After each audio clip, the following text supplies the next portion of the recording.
Hello everyone.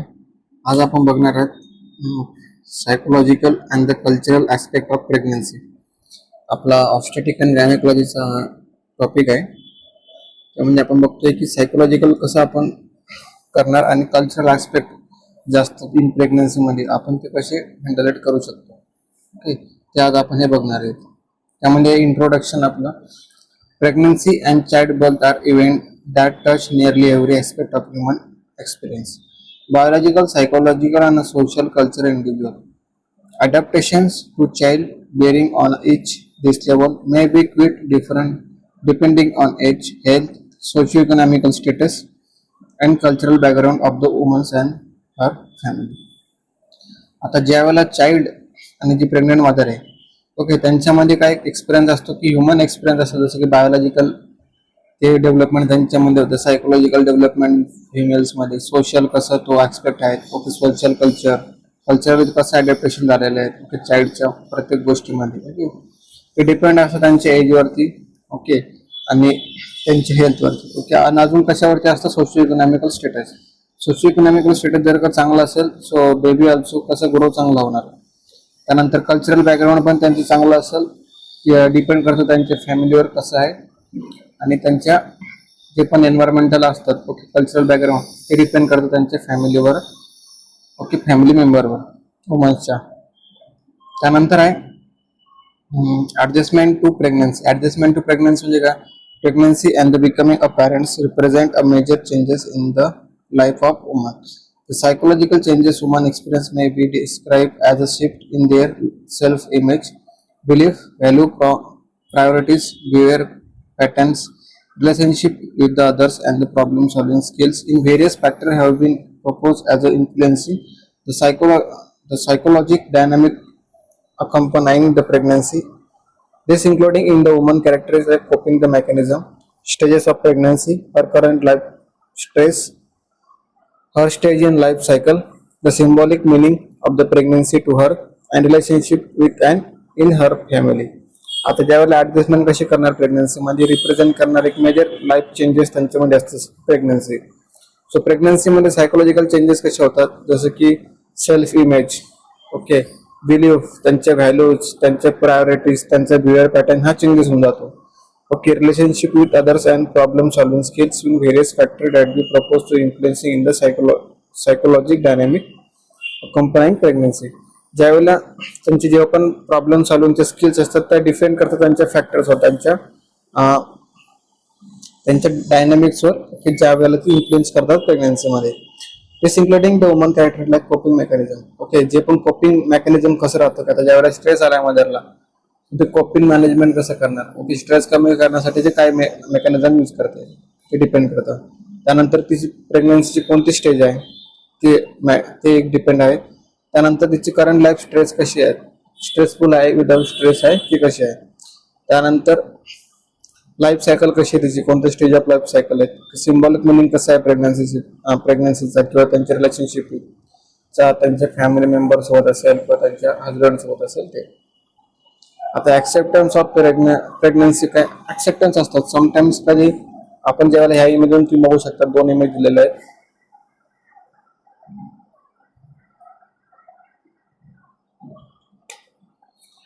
आता ह्या दोन इमेज मध्ये काय दिलेलं आहे की आपल्याला ऍक्सेप्टन्स कशी करायची प्रेग्नन्सी, ओके, कोणती कोणती प्लॅन प्रेग्नन्सी असते, कोणती अनवॉन्टेड प्रेग्नन्सी सुद्धा आपल्याला बघायला भेटते. मग अनवॉन्टेड प्रेग्नन्सी कसं असेल की ज्या वुमन्स असेल की ज्या वुमन्स इमॅच्युअर वुमन असेल किंवा मेंटल रिटार्डेशन वुमन असेल, त्यांना माहिती नसतं प्रेग्नन्सी बद्दल, ओके, त्यांना अवेअरनेस नसते, कॉन्शियसनेस नसतं अबाउट द प्रेग्नन्सी बद्दल. सो मग त्यावेळेला ऍक्सेप्टन्स ऑफ प्रेग्नन्सी आपण त्यांना कसं आयडेंटिफाय करून द्यायची, त्यांना कसं आपण एक्सप्लेन करायचंय ते आपण या ठिकाणी सायकोलॉजिकल ऍस्पेक्टनुसार आणि कल्चरल ऍस्पेक्टनुसार आपण ते बघतो. आता particular area needs to be assess concerning a woman acceptance of pregnancy. आता ज्यावेळेला ऍक्सेप्टन्स ऑफ प्रेग्नन्सी ही कशी करते, पर्टिक्युलर एरियावर डिपेंड करते. Extend to which the pregnancy was plan and wanted by the woman and her partner. मी तुम्हाला बोललो जसं की काही प्रेग्नन्सी असतात ज्या की प्लॅन असतात, ओके, जसं की कोणत्या कपल्सला वाटते का आता आपल्याला म्हणजे आपल्याला चाइल्ड पाहिजे, ओके, मग ते त्या ठिकाणी प्लॅन प्रेग्नन्सी करतात. म्हणजे की हा आता आपण ऑल वेल सेटल आहे, आपण आपलं जे बेबी आहे त्यांना आपण प्रॉपरली ग्रो करू शकतो, असं कोणत्या कोणत्या कपलची थिंकिंग असते. किंवा समटाइम्स वांटेड प्रेग्नन्सी सुद्धा होते वुमन्स किंवा त्यांच्या पार्टनर कडून त्यांना. सो मग त्यावेळेला काय करतात, जर का लो सोशो इकॉनॉमिकल बॅकग्राऊंड असेल सो त्यावेळेला त्यांना ती एफर्ट्स करू शकत नाही की अफोर्डेबल करू शकत नाही चाइल्डला. ओके, त्यांच्यानंतर ग्रो असेल, त्यांची लाईफस्टाईल असेल ते, सो ती आपण वांटेड प्रेग्नन्सी सुद्धा म्हणू शकतो की हा मग ते ऍक्सेप्टन्स करता करता ठीक आहे आता झालं की प्रेग्नन्सी आपण कंटिन्यू करूयात. Amount of time the woman was in happy versus depress during the pregnancy. आता डिपेंड करतो त्यांच्या टाइमवर. ओके, वुमन्स कशी हॅपी असते, हॅपी का डिप्रेशन मध्ये आहे ओके त्यांच्या प्रेग्नन्सीमध्ये. Amount of reported discomfort during the pregnancy and woman's response to the discomfort. आता किती अमाऊंट ऑफ रिपोर्टेड डिस्कम्फर्टनेस होते त्यांच्या प्रेग्नन्सीच्या वेळेला, किंवा किती वुमन्स रिस्पॉन्स करतात त्यांच्या डिस्कम्फर्टला. त्यानंतर extend to which the woman accept or reject changes in the her body. आता आपण एखादं एक्झाम्पल बघितलं तर आता फिल्म ऍक्ट्रेस आहे ओके, फिमेल ऍक्ट्रेस आहे, सो तिला तिची जी बॉडी शेप आहे तिला तिला आवडतात ओके, पब्लिकला सुद्धा आवडतात. मग त्यावेळेला प्रेग्नन्सी मध्ये सुद्धा वेट चेंजेस होतात, बॉडी शेप चेंजेस होतो, इमेज सुद्धा आपली चेंज होते बॉडी इमेज. मग त्यावेळेला कोणी कोणी ऍक्सेप्टन्स करतात, कोणी कोणी रिजेक्ट, त्यांना आवडत नाही त्यांच्या बॉडी चेंजेस झालेले ओके. सो ते ऍक्सेप्टन्स असतात जे की आपल्याला सिच्युएशन नुसार ऍक्सेप्ट करावं लागतात. Roles assumptions and the maternal adaptations. आता या डिपेंड करतं त्यांच्या मदरचा रोल लॉंग टर्म प्रोसेस पर्यंत असतात, कारण की 9 मंथ 9 डेज पर्यंत ते आपण कन्सिडर करतो. सायकोलॉजिकल चेंजेस मध्ये काय होतात, जसं की ड्युरिंग प्रेग्नन्सीच्या वेळेला काय एनेबल ॲज्युम मटेरियल असेल, त्यानंतर त्यांचे बिल्डअप लाईन प्रोसेस असेल, इन्फॉर्मेशन सोशलायझेशन असेल, learning of feminine of identity so identify असेल ओके. त्या ह्या खूप सारे रोल्स असतात की अडॅप्टेशनला मॅटर्नली अडॅप्टेशनसाठी हेल्प करतात. आता सेल्फ इमेज आणि body image during the pregnancy. आता ज्या वेळेला सेल्फ इमेज डिपेंड करते आपला डिपेंडिंग ऑन त्या वुमनच्या ट्रायमिस्टर नुसार. आता फर्स्ट ट्रायमिस्टर मध्ये एवढं काही ॲबडोमिनल जे स्ट्रक्चर आहे, जे शेप आहे तो वाढत नाही. सेकंड अँड थर्ड ट्रायमिस्टर पासून थर्ड ट्रायमिस्टर मध्ये जास्त वाढतो. सो तर इंटरडिपेंडंट स्पेअर्स असतात, सपोज जसं की influence of psychological transitions, role of mother regarding त्यांचे सेल्फ इमेज असेल, त्यांचे बॉडी इमेज असेल त्यावरती. Lack of knowledge and preparation of maternal role. आता मदर कसं त्यांचं लॅक ऑफ नॉलेज असतं, त्यांचं लॅक ऑफ प्रिपरेशन असतं regarding to the mother roles बद्दल ओके. डाएट प्लॅन कसा असेल, त्यानंतर स्ट्रेस फॅक्टरला आपण कसं कोप करायचं, कसं रिलीव्ह करायचं ओके. मेंटल स्ट्रेस असेल त्याला आपण कसं रिलीव्ह करायचं ओके, त्याला कसं आपण रिड्यूस करतो, त्यावरती त्यांचं लॅक ऑफ नॉलेज असतं. सो मग त्यावेळेला काय होतात की प्रेग्नन्सीच्या वेळेला ट्रान्झिशन्स होते, जसं की न्यू लाईफस्टाईल त्यांची त्या ठिकाणी स्टार्ट होते. जसं की त्याचं नाव का दिलेलं आपण मॅटर्नल रोल ओके, मदरचा रोल त्या ठिकाणी स्टार्ट होतो. सो त्या ठिकाणी काय होणार की जे फिटस आहे, फिटस आणि मदर यांच्यामध्ये बॉन्डिंग असणार आहे त्यावेळेला. So relationship with the new born and then the child. मग त्यानंतर तो डिलिव्हर होणार, मग चाइल्ड मध्ये त्यांचं म्हणजे एज ऑफ प्रोसेस होणार. मग त्यावरती काय होणार की मदर्सचं आणि चिल्ड्रन्सचं त्यावरती तिला अवेअरनेस आहे की प्रेग्नन्सी म्हणजे काय करतात की काय आपण एक्सपेक्ट केले पाहिजे, काय आपण अडॅप्टेशन केले पाहिजे ते. फॅन्टसी ड्युरिंग द प्रेग्नन्सीच्या वेळेला काय होतं, इम्पॉर्टंट फॅक्टर्स आहे या फॅन्टसी ज्यावेळेला मदर्स आणि त्यांच्या लाईफस्टाईलवरती आणि चिल्ड्रनच्या लाईफस्टाईलवरती अफेक्ट करतो. जसे की ड्रेसअप रिहर्सल असेल, त्यानंतर लेबरचा वेळ असेल ओके, मदर इन्फंटचा वेळ असेल ओके. त्यानंतर प्रॉब्लेम्स असेल म्हणजे इन फ्युचर तिला प्रॉब्लेम असेल किंवा लेबरच्या वेळेला तिला काहीतरी हेल्प लागत असेल कोणाची तरी ओके. सो ज्या पण कॉम्प्लिकेशन्स आहेत मग ती असं ट्राय करते की आपण हे करणार, आपण ते करणार ओके. त्या टाईपमध्ये मग ती काय करायला लागते की अगोदरपासूनच प्रिपरेशन करते की माझा ज्या वेळेला मला बेबी होईल, बॉय होईल, म्हणजे मला गर्ल्स होईल की बॉय होईल मला माहिती नाही, पण ज्या वेळेला होणार मग त्या अगोदरच ती प्रिपरेशन स्टार्ट करते की जसं ड्रेसअप करणे बेबीला ओके, त्यानंतर स्वत प्ले करणे ओके, ब्रेस्ट फीडिंग करणे, ह्या अशा गोष्टी ज्या की त्या फॅन्टसी ती स्टार्ट करते ड्युरिंगच्या प्रेग्नन्सीच्या वेळेला. आता कधी कधी आपण बघतो सिंगल पॅरेंट्स मध्ये सुद्धा सायकोलॉजिकल अडॅप्टेशन खूप इम्पॉर्टंट आहे. सिंगल पॅरेंट्स मध्ये काय एकच पॅरेंट असतो ओके. सो मग त्यावेळेला केअर करणं त्या एक असेल किंवा एक वेळा जास्त चिल्ड्रन असेल त्यांच्या घरी, सो मग त्यांना विदाऊट असिस्टन्स आपण एक सिंगल पॅरेंटचा त्यांना रोल देतो. ओके, आपल्या सिंगल पॅरेंट मध्येच त्यांना आपण काय काय बेनिफिट देऊ शकतो, काय काय केअर आपण त्यांना प्रोव्हाइड करू शकतो, ते डिपेंड करतं सिंगल पॅरेंट्सवर. आता कॉजेस काय सिंगल पॅरेंटचे? सिंगल पॅरेंट्स बाय चॉईस, ते डिपेंड होतात त्यांच्या चॉईसवर. सपोज कोणी मॅरिड झालं असेल, कोणी डायव्होर्स झालेलं असेल, डिपेंड करतं त्यांचा फायनान्शियल बॅकग्राऊंडवर, किंवा हजबंडचा ऍक्सिडेंट झाला असेल, किंवा मदरचा ऍक्सिडेंट झाला असेल, डेड झाले असेल, सगळे डिपेंड करतं सिंगल पॅरेंट बाय त्यांच्या चॉईसनुसार.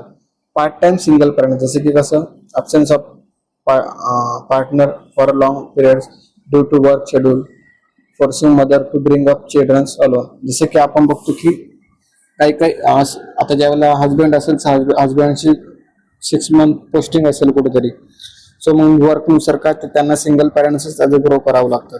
डिपेंड करतं त्यांच्या चिल्ड्रन्सवर आणि मदरवर. आता डायव्होर्स झाला असेल तर त्याच्यामुळे काय होऊ शकतो, मदर असेल तर त्यांना एक इमोशनल ट्रॉमा भेटतो की ज्या आतापर्यंत माझ्यासोबत म्हणजे मदर होते किंवा माझे पॅरेंट्स माझे फादर होते, पण ते आता माझ्यासोबत राहत नाही. ओके, मग त्यांना एक ट्रॉमा असतो की सिंगल पॅरेंट्स म्हणजे की आपण कसं रिस्पॉन्सिबिलिटी त्यांची आपण त्यांना कसं रिस्पॉन्सिबिलिटी देऊ शकतो. ओके, त्यांच्यावर एका पॅरेंट्सवर रिस्पॉन्सिबिलिटी असते चिल्ड्रन्सची, एवढं लक्षात ठेवा. विडो विथ द चिल्ड्रन्स म्हणजे की death of husband put additional responsibility on her along with the strong emotional trauma. ज्यावेळेला हजबंडची डेट झाली असेल तर मग त्यावेळेला ती कशी चिल्ड्रन्सची रिस्पॉन्सिबिलिटी घेते अलोनी, म्हणजे की एकटेच. हे कॉजेस आहे सिंगल पॅरेंटचे. आता फॅक्टर्स कोणते अफेक्ट करतात सिंगल पॅरेंट्स फॅमिलीवर? Age of the parents. Okay, depend करते एज किती आहे. आता एज ऑफ पॅरेंट्स म्हणजे की प्रोव्हाइड करणार effective care. Okay, education level of the parents, जर का गुड एज्युकेशन असेल त्यांना तर ते गुड एज्युकेशन प्रोव्हाइड करू शकतात त्यांच्या चिल्ड्रन्सला. लॅक ऑफ एज्युकेशनल किंवा जे नाही शिकलेले पॅरेंट्स असतात, जसे की आता बघतो आपण, जे नाही शिकलेले पॅरेंट्स असतात पण त्यांचे जे चिल्ड्रन्स असतात ते चांगल्या स्कूल्समध्ये गेल्यानंतर त्यांना गुड एज्युकेशन भेटतं. पण जर का अजून पॅरेंट्स थोडंसं रिस्पॉन्सिबिलिटी बनते की त्यांना अजून चांगल्या प्रकारे आपण टीच करू शकतो. पण केव्हा? ज्यावेळेला पॅरेंट्सला गुड नॉलेज असेल, गुड एज्युकेशन असेल तरच. ऑक्युपेशन्स ऑफ पॅरेंट्स म्हणजे जसे की आता ज्यावेळेला ऑक्युपेशन म्हणजे का मजदूरी करणाऱ्यांची मुलं थोडे ना प्रॉपर एज्युकेशन घेऊ शकतात नाही.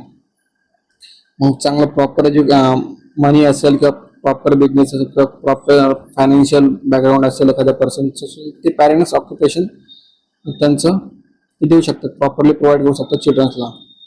फॅमिली मेंबर असेल, जास्त फॅमिली मेंबर असेल किंवा जॉईंट फॅमिली असेल, सो मग त्यामुळे काय होऊ शकतं, चिल्ड्रन्सला प्रॉपरली बेनिफिट भेटत नाही.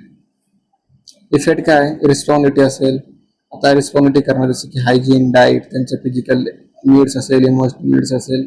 Okay, social pressure on the child, जसं मग सोसायटी काय बोलणार. ओके, स्कूल्समध्ये असेल, त्यांचे पेरेंट्स असेल ते त्यांना रोस्ट करणार, चिडवणार, डिपेंड त्यांच्या सिच्युएशनवर. Emotional and behaviour problem of children, चिल्ड्रनमध्ये काय होणार, इमोशनल आणि बिहेवियर प्रॉब्लेम होऊ शकतात, जसं की सायकोलॉजिकल इमोशनल प्रॉब्लेम होऊ शकतात. त्यांच्यामध्ये अटेन्शन किंवा केअरनेस प्रॉपरली नसते एक सिंगल पॅरेंट असल्यामुळे. मग प्रोव्हाइडिंग लव, त्यांना लॅक ऑफ लव भेटतो पॅरेंट्स कडून. मग प्रोटेक्शन त्यांना प्रॉपरली भेटत नाही फॅमिली मेंबर्स कडून, जे त्यांना पाहिजे असतं त्या एज पिरियड मध्ये. फिलिंग्स ऑफ लोनलीनेस, त्यांना एकटं वाटतं, कारण की मदरची मग रिस्पॉन्सिबिलिटी बनते की वर्क करणे आणि मग चिल्ड्रन्सला ग्रो करणे किंवा सांभाळणे, केअर करणे. टाइम फॅक्टर्स, टाइम सुद्धा मॅटर करतो की किती सिंगल पॅरेंट्स त्यांच्या चिल्ड्रन्सला टाइम देतात, क्वालिटी ऑफ टाइम देतात. ओके, स्ट्रॉंग असोसिएशन म्हणजे काय, पॉझिटिव्ह साईड. चिल्ड्रन्स म्हणजे कसं पॅरेंट्स कसे त्यांना लाईक करतात. ओके, त्यांच्यावर रिस्पॉन्सिबिलिटी खरं देतात का, त्यांना कसं ते लुक करतात. Okay, better mother children bond कसं त्यांच्यामध्ये आहे, हे सगळे स्ट्रॉंग असोसिएशन मध्ये इन्क्लुडिंग आहे. अनवेव मदर्स म्हणजे काय, अनवेव मदर म्हणजे की lady who has become a pregnant without a legal identification of physical intimation between the man and womens मध्ये. कॉजेस काय त्याच्यामध्ये, पॉवर्टी सगळ्यात मेन कॉज आहे की डॉटर असेल किंवा अनफॉर्च्युनेट समजा ते पॅरेंट झाले असेल तर ती सुद्धा पॉवर्टी सुद्धा डिपेंड करते चिल्ड्रन्सवर. प्रॉस्टिट्यूशन असेल तर प्रॉस्टिट्यूशन ज्यावेळेला आपण बघतो प्रोस्टिट्यूशन वर्कर असतात त्यावेळेला अचानक प्रेग्नंट झाले असेल, सो मग ते कसे ग्रो करणार त्यांच्या चिल्ड्रन्सला. टीनेज मिस्टेक कडून सुद्धा इन्सिडेंट होऊ शकतात प्रेग्नन्सीचे. सो ते अनवॉन्टेड प्रेग्नन्सी बोलू शकतो आपण त्याला, किंवा अनफॉर्च्युनेटली ती अनन्यू मदर होऊ शकते. इम्प्रॉपर सेक्स एज्युकेशन असेल, okay, lack of improper sex education असेल अमाउंटिंग एनर्जी एजच्या वेळेला, सो अनवॉन्टेड प्रेग्नन्सी ही होऊ शकते, त्यावेळेला इश्यू बनू शकतो. कॉन्ट्रासेप्टिव्ह फेल्युअर असेल, समजा कॉन्ट्रासेप्टिव्ह फेल्युअर झाले असेल, सो त्यामुळे सुद्धा अनवॉन्टेड प्रेग्नन्सी होऊ शकते. सो त्याला लेडीला आपण काय बोलतो, अनन्यू मदर्स. आता प्रिव्हेन्शन आपण आता कसं करणार आहे, पियर एज्युकेशन प्रोव्हाइड करणार, सेक्स एज्युकेशन प्रोव्हाइड करणार, सप्लाय ऑफ कॉन्ट्रासेप्टिव्ह प्रॉपर्ली करणार, त्यानंतर ऑब्लिगेशन्स ऑफ प्रोस्टिट्यूशन करणार. रोल ऑफ नर्स काय, एज्युकेशन प्रोव्हाइड करणे, रिसर्च करणे, त्यावरती ऍडव्होकेट करणे एखाद्या पॅरेंट्सला, कपलला, आणि हेल्प करणे. ओके, टीनेज प्रेग्नन्सी आपण बघू. टीनेज प्रेग्नन्सी म्हणजे काय. Teenage pregnancy it is called as adolescent pregnancy occurs in teenage from the puberty to 19 years of age. तर जी गर्ल्स आहे, ओके, तुझी 13 इयर पासून आपण बघू की मेन्स्ट्रुअल सायकल स्टार्ट होते. 13 इयर्स पासून तर 19 इयर्स 18 इयर्स पर्यंत ती काय असते, एडोलसेंट टाइम पिरियड त्यांचा होऊन जातो, त्याला आपण टीनेज बोलतो. मग त्या टाइम पिरियड मध्ये ती प्रेग्नंट झाली, सो आपण त्याला टीनेज प्रेग्नन्सी असं बोलतो. Some usually teens be in the age of 15 to 19, but it can be including in the girls as a young age as a 10 years. Teenage pregnancy rate is varies from the our country to another depending on their factors such as contraceptive methods, sex education, and the sexual activity. Adolescent delivery in hospital are 4 to 6% असतात. Okay, adolescent delivery असतात. आम्ही एका हॉस्पिटलला ज्यावेळेला work करत होतो तर 14 years म्हणजे किती 14 वर्षाची मुलगी होती, ती प्रेग्नेंट होती. आता ती प्रेग्नेंट कशामुळे झाली, कारण की फॅमिली बॅकग्राऊंड पण तसं होतं आणि ती समजा थोडं सेक्शुअल इंटरकोर्स त्यांच्यावर झालेला होता. ही एक्झाम्पल तुम्हाला देतो. मग ती टीनेज प्रेग्नन्सी असते. मग त्या टीनेज प्रेग्नन्सी मध्ये कसं, त्यामध्ये लिगल केस सुद्धा चालू असतात, मेडिकल लिगल केस इश्यू असतात, त्यामध्ये खूप साऱ्या गोष्टी आपण फाइंड आउट करतो. इन्सिडेन्स रेट जर का आपण बघितलं तर 18 to 20% ऑफ मेजर थिंगीस वुमन एक ज्या की 19 इयर्स पर्यंत प्रेग्नेंट असतात. आज पर द लिस्ट ऑफ स्टडी 2023 पर्यंत जर का आपण बघितलं, मॅरिड एडोलसंट किती 61% आहे, जे की प्रेग्नेंट होतात 20 वर्षाच्या अगोदर. आणि 42% ऑफ एडोलसंट मॅरिड वुमन असतात ज्या की बेबी बर्थ करतात, child birth before the reaching of the 20 years पर्यंत, 20 वर्षाच्या अगोदरच त्यांना बेबी होऊन जातो. So highest rate of teenage pregnancy आहे स्टेट वाईज. मग जसं की बंगाल, वेस्ट बंगाल असेल, त्रिपुरा असेल 22%, वेस्ट बंगालमध्ये 16%, आंध्र प्रदेशमध्ये 13%, आसाममध्ये 12%, बिहारमध्ये 11% आणि झारखंडमध्ये 10%. रिस्क फॅक्टर काय असतात, ॲब्यूज करणे, हेल्थ, त्यामध्ये डिपेंड करतो त्यांचा पार्टनर कोण होता, फॅमिली मेंबर. ओके, त्यानंतर प्रिव्हेन्शन आपण कसं करू शकतो, स्कूल सेक्शुअल एज्युकेशन आपण त्यांना देऊ शकतो स्कूल्समध्ये, जसं की गर्ल्सला आपण जास्त करून देऊ शकतो सेफ कॉन्ट्रासेप्टिव्ह मेथडसाठी. प्रमोशन्स ऑफ अब्स्टिनन्स म्हणजे काय, इन्क्लुडिंग करणार आपण ॲडोलसंट गर्लला एज्युकेट करणार अबाउट त्यांचं कॅरेक्टर असेल, त्यांच्या रिलेशनशिप बद्दल असेल, त्यांच्या मॅरेज बद्दल असेल, किंवा त्यांच्या अनवॉन्टेड प्रेग्नन्सी बद्दल असेल. आपण त्यांना सेक्शुअली ट्रान्समिटेड इन्फेक्शन कसं आहे ते आपण त्यांना स्कूल्समध्ये जाऊन देतो. Avoidance of early marriage avoid करायला लावणार आपण अर्ली मॅरेज, जसं की 18 इयर्स ऑफ मॅरेज कधी कधी होतात, 19 इयर्स ऑफ मॅरेज होतात, कधी कधी 17 इयर्स मॅरेज सुद्धा होतात 17 इयर मध्ये. सो आपण त्यांना अवॉइडन्स करायला लावणार. आपण त्यांना एक एज, जसं की आपला मॅरेज ऍक्ट आहे 21 इयर्स ऑफ गर्ल्सची एज पाहिजे आणि 24-25 इयर्स ऑफ बॉयजची एज पाहिजे, म्हणजे मेनची एज पाहिजे. सो त्यानुसार आपण त्यांना लिगली ऍक्ट सुद्धा सांगू शकतो आणि त्यांना अवॉइडन्स करू शकतो early marriage. Empowerment of woman मध्ये काय करणार आपण, फिमेल लिटरसी असेल, सोशल अवेअरनेस असेल, सोशल अवेअरनेस आपण त्यांना देऊ शकतो. त्यानंतर डायग्नोसिस कशी फाइंड आउट करणार टीनेज प्रेग्नन्सी मध्ये, हेल्थकेअर प्रोव्हायडरला आपण सांगणार व्हिजिट द्यायची. ओके, ड्युरिंग प्रेग्नन्सी टेस्ट आपण करतो यूपीटी. त्यानंतर हिस्ट्री करतो आपण, फाइंड आउट करतो, डायग्नोसिस फाइंड आउट करतो, फिजिकली असेल, इमोशनली असेल. त्यानंतर सोसायटी काय त्यांना motherhood, slowly coming up of society motherhood असेल. डिफिकल्टी त्यांना होऊ शकते सिंगल मदर राहण्यासाठी, ऍक्सेप्टन्स त्यांना त्या ठिकाणी प्रश्न पडू शकतो की राहायचं की नाही राहायचं. मॅटर्नल कॉम्प्लिकेशन्स काय होऊ शकतात, ॲबॉर्शन्स, ॲनिमिया, माल न्यूट्रिशन होऊ शकतो, प्रीक्लॅम्पशिया होऊ शकतात, सायकोलॉजिकल प्रॉब्लेम्स त्यांना होऊ शकतात, सिझेरियन सेक्शन त्यांना होऊ शकतात. ओके, मॅटर्नल हेल्थ इश्यू काय, ॲनिमिया, डिप्रेशन मध्ये जाऊ शकतात, प्रीक्लॅम्पशिया असेल, त्यानंतर एक्सेसिव्ह और पुअर वेट गेन असेल त्यांच्यामध्ये, हे मेटर्नल कॉम्प्लिकेशन असतं. Return labour, lower genital tract infection होऊ शकतो त्यांना बिफोर 37 वीक्स गेस्टेशनच्या अगोदर. Difficulty delivering small pelvis, discharge त्यांना होऊ शकतो. फिटल कॉम्प्लिकेशन का होऊ शकतात, लो बर्थ वेट, त्यानंतर प्रीमॅच्युअर बर्थ असेल, कंजेनिटल मालफॉर्मेशन त्यांच्यामध्ये डेव्हलप होऊ शकतो. High risk of sudden infant death syndrome असू शकतो.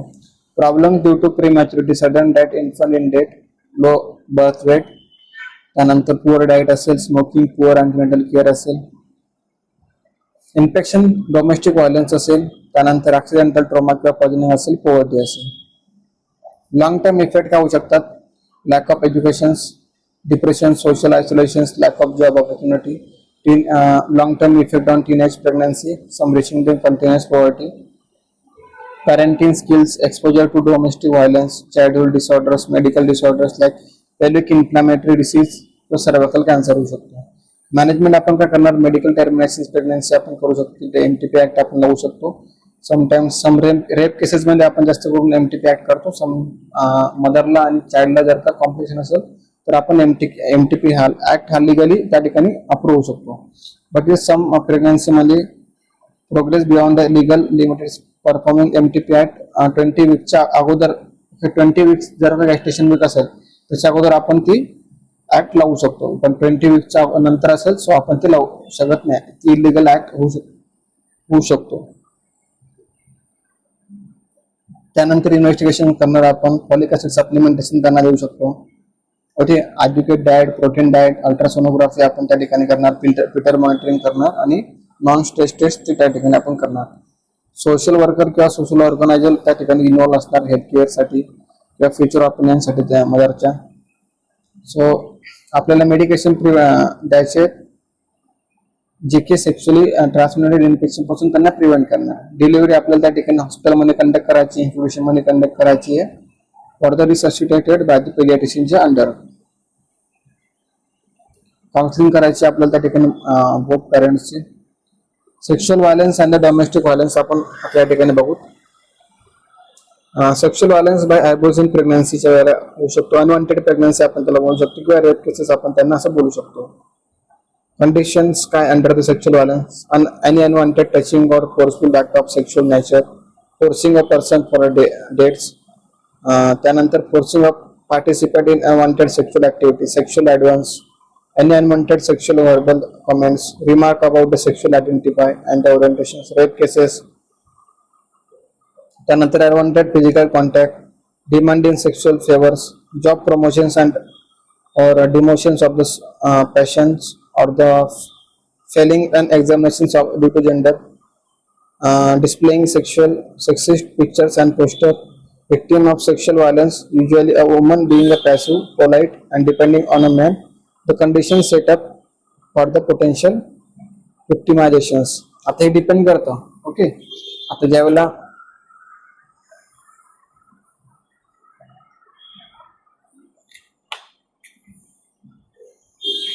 एखाद्या वेळेला अनवॉन्टेड ऍक्टिव्हिटी असतात, ओके, त्या ठिकाणी काय होतं की सेक्शुअल रेप झाला असेल, सेक्शुअल ऍडव्हान्स झाला असेल, किंवा आपण आयडेंटिफिकेशन करू शकतो की हा गर्ल्स आहे की बॉयज आहेत, ओके, मदर्सला फिटस मध्ये कोणता आहे, मुलगा आहे की मुलगी आहे, ते आपण त्या ठिकाणी करतो. सो हे सेक्शुअल व्हायलन्सचे कंडिशन असतात.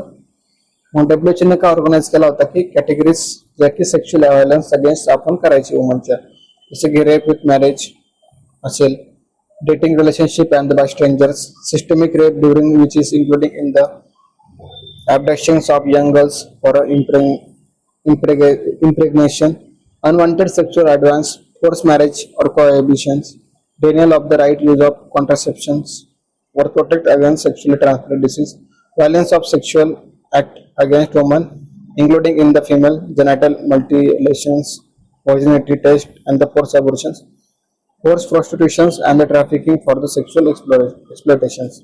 Incest म्हणजे काय, जी नर्स असते ती त्या ठिकाणी काय हेल्प करणार मदरला आणि तिच्या चिल्ड्रन्सला. इफेक्ट काय होऊ शकतो, increase risk of sexual transmitted disease होऊ शकतो, increase risk of urinary infection, risk of vaginitis जे की गायनेकोलॉजिकल डिसऑर्डर्स आहेत, risk of drugs use, multiple hospital admissions, physical injuries, psychological injuries. Management आपण काय करणार, कॅलेंडामायसिन, ट्रॅकोमायसिस आपण त्या ठिकाणी अझिथ्रोमायसिन देऊ शकतो ओरली, मेट्रोनिडाझोल देऊ शकतो, स्कॅन्डिनाझोल देऊ शकतो 2 gram. Domestic violence. Domestic violence in pregnancy मध्ये काय होतं, violence against adolescent adult females with the context of the family or the close relationship seen in 1 to 2% of cases. Domestic violence कोण करतात, जे की त्यांचे फॅमिलियर पर्सन असतात किंवा त्यांचे क्लोज रिलेशनशिप मध्ये असतात, किंवा गर्ल्सवर किंवा वुमन्सवर डोमेस्टिक व्हायलन्स हे करतात. इफेक्ट ऑन प्रेग्नन्सी मध्ये काय, antepartum haemorrhage, fetal growth restrictions, premature labour और प्रीनेटल डेथ. डायग्नोस्टिकल टेस्ट आपण करतो डोमेस्टिक व्हायलन्स साठी. ओके. मॅनेजमेंट आपण काय करतो, डोमेस्टिक व्हायलन्ससाठी सायकोलॉजिकल थेरपी आपण त्या ठिकाणी प्रोव्हाइड करतो. ऑब्स्टिट्यूशन थ्रू आपण काही स्टेप क्लिअर करू शकतो, टेस्ट करू शकतो. आणि कल्चरल ऍस्पेक्ट आपण बघतो. या ठिकाणी रिसर्च आहे, जे की तुम्हाला एवढं काही तुम्हाला गरज नाही. ओके. कल्चरल ऍस्पेक्ट डिपेंड करतो त्यांच्या कल्चरवर. आता एखादा कल्चर गुड कल्चर असेल, एखाद्या व्हेजिटेरियन पर्सन असेल, मग त्या करतात व्हेज फूड जास्त खाणार. मग व्हेज फूड मध्ये काय, जे कंटेंट ऑफ लॅक ऑफ त्यांना काय भेटणार, जसं की त्यांना लॅक ऑफ प्रोटीन भेटणार. लॅक ऑफ प्रोटीन भेटल्यानंतर काय होणार की बेबीची ग्रोथ प्रॉपरली होऊ शकते का, तर नाही होऊ शकत. मग त्यांना हाय कंटेंट ऑफ डाएट घ्यायला पाहिजे. ओके. सो ह्या टाईपचे असे कल्चरल ऍस्पेक्ट असतात, जे की डिपेंड करतात त्यांच्या फॅमिलीवर, त्यांच्या कल्चरवर. या ठिकाणी आपला हा टॉपिक संपलेला आहे, सायकोलॉजिकल ऍस्पेक्ट आणि कल्चरल ऍस्पेक्ट ऑफ प्रेग्नन्सी. त्यामध्ये आपण भरपूर गोष्ट बघितल्या, टीनेज प्रेग्नन्सी असेल, डोमेस्टिक व्हायलन्स असेल, ओके, अनवॉन्टेड प्रेग्नन्सी असेल, ओके, सोशल ऍक्सेप्टन्स असेल, या ऑल थिंग्स आपण या ठिकाणी बघितलेल्या आहे. So thank you so much. तुम्ही या ठिकाणी लेक्चर्स एकदा बघा, काय डाऊट असेल तर विचारा.